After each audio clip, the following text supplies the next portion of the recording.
Hi, this is John Roderick from the rock band The Long Winters. And I'm Ken Jennings from the syndicated quiz show Jeopardy!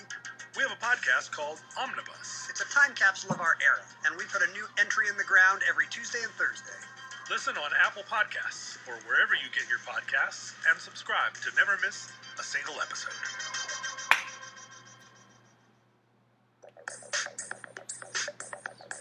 Welcome to Stuff to Blow Your Mind from HowStuffWorks.com.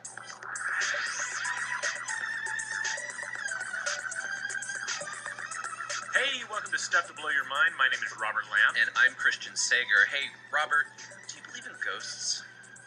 I believe in ghost stories. I've never had a supernatural experience. I have not seen a ghost. I've spoken to many people who claim to have seen them, or they seem something they can't fully explain and turn to the ghost narrative.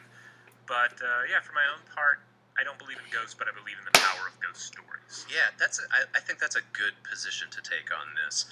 I don't know that I necessarily believe in ghosts. I don't not believe in ghosts, if that makes sense. But I'm open to the idea. And I do know two people, though, who are sort of into the whole amateur ghost hunting thing and will, like, occasionally go to, like, abandoned houses in the middle of nowhere with, what do you call them, like, EMF meters and stuff like that, and try to do, like, spirit photography. But it's never really struck me as something that was particularly interesting. One time I was with this guy this is one of the people who's into this, and we were driving by the cemetery where, like, half of my family is buried, and he was telling me about how he had been, like, hanging out in that cemetery doing ghost hunting in the middle of the night.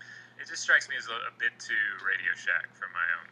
Right, like hanging out in the cemetery, going to try and see a ghost. I'm all in favor of that. Going on ghost tours, that sort of thing.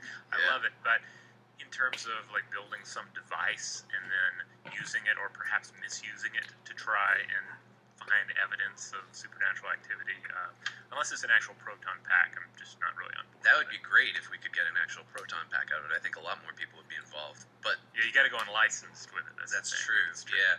But this particular episode, just so that you are all aware, is not going to be one where we look at ghost hunting and say, oh, well, this is all pseudoscience, right? Like, we're not going to do that breakdown. I'm sure you've probably heard or seen that many times before.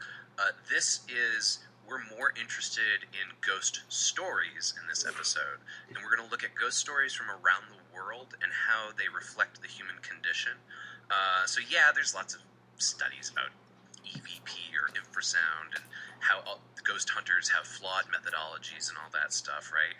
But that's not really what we're going to do in this particular episode. Yeah, we decided to look to each continent, and we realized that that's a very broad system, and we're going to leave out a lot of wonderful ghost stories and ghost traditions and spirit belief systems. But we decided to just hit each continent that has human habitation and pick out one particular ghost story or ghost belief system that has some sort of anthropological, psychological, or scientific basis for discussion. Right, and why are we doing this, you may ask yourselves? This seems like an unusual topic for Stuff to Blow Your Mind, a science podcast. Well, hey, it's October for us. You may be listening to this in January, but it is now October for us in Space and Time.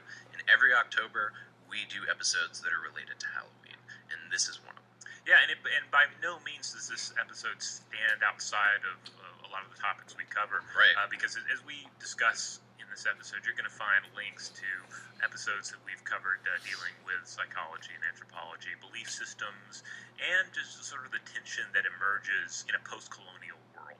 Yeah, in fact, we have an entire episode that Robert and I did about Chinese ghost weddings that immediately sprang to mind here. But people are probably wondering, well, what do you mean by ghost story? That's a pretty broad, thing to talk about. Specifically, we're talking about fiction that either includes a ghost or the characters in the story's belief in ghosts. Sometimes, ghost stories are used to just be scary, right? But we're particularly interested in stories that have ghosts in them here, not just any old scary story. Yeah, I feel like a ghost story really tells you something about the storyteller or the storyteller's culture as it relates to bereavement and death and loss and what they think about the afterlife and just how they deal with death on a day-to-day basis. Yeah, I think I mentioned this in one of our other October episodes that we've recorded this month, but to me, horror stories in general are cautionary tales, and ultimately we started passing them down to one another over the generations, whether it was around a campfire or in a book, right, in these tomes of literature, because they teach us something about the world and about surviving in it. And so that's what I think I'm interested in finding out here about all these various cultures from around the world and what they've passed on and are trying to teach one another. Yeah, indeed. And now one more thought before we actually begin to get into the meat of the episode. We recently had an episode, Joe and I recently did one on the bicameral mind. Mm-hmm. And I know that if you recently listened to those episodes, you're going to think to that time after time in this, because we're going to talking about like dead voices speaking to the living. In this episode, we're really not going to get into any bicameral mind theories regarding the subject matter, but certainly if connections occur to you, write into us, let us know on social media, because there's plenty of room to compare the two. Right. So we're going to start off with Europe. Why are we starting with Europe? Well, that is, I think, the